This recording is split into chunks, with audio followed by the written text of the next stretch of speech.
আধা ঘন্টা থেকে 1 ঘন্টা আগে জানতে পারি যে আমাদের চরিলা মন্ডল সভাপতি রাজকুমার দেবনাথ বাড়িতে নাকি চুরি হয়েছে। আমরা যথারীতি এই খবর পাইয়া এই রাজকুমার দেবনাথ বাড়িতে এসেছি।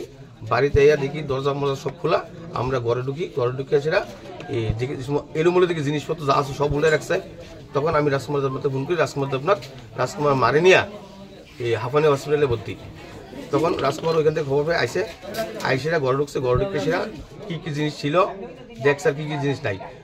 তার ভিতরে তার একটা স্বর্ণের চেইন ছিল, একটা হাতের ব্রেসলেট ছিল এবং কাগজপত্র, তার মার একটা কানের, তার বাচ্চার একটা চেইন, যা জিনিসপত্র সব লন্ড করে জিনিসপত্রগুলো লেগে গেছে গা। এবং বাড়ির যতগুলো কাগজপত্র আছে, দলিল পর্চা যা আছে সবগুলো লইয়া কে বা কাহারা হয়ে গেছে এটা আমরা জানি না। এখন পুলিশ আইসে, পুলিশের তদন্ত করে দেখবো পুলিশ কি করতে পারে। তারা কি বাড়িতে আসলো না? তারা কেউ বাড়িতে ছিল না। রাজকুমার মারি নিয়ে হাঁপানি হসপিটালে ভর্তি ছিল।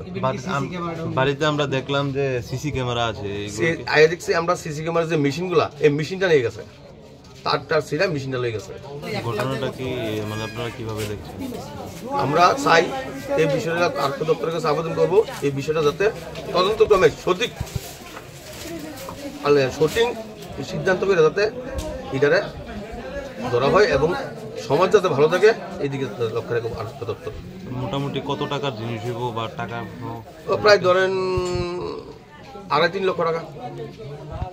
পুলিশ কি এদিকে রাতে টহল দেয়? পুলিশ টহল দেয় না, হঠাৎ আসে, আবার অনেক সময় আসে, অনেক সময় আসে না।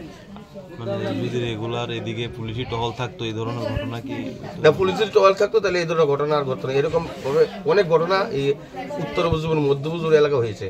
আমরা শুনতে পাইছি আজকে একটা পাম্প হাউসেও চুরি হয়েছে। আমরা এখানে এটা উত্তর উপজুর, আমাদের বাড়ির উত্তর উপজুরে ওইখানে একটা পাম্প হাউসের দুইটা মেশিন নিয়ে গেছে। এই এলাকায় এই ধরনের ঘটনা আগে হয়েছে নি এমন? এরকম আরো 5-6 ঘটনা হয়েছে।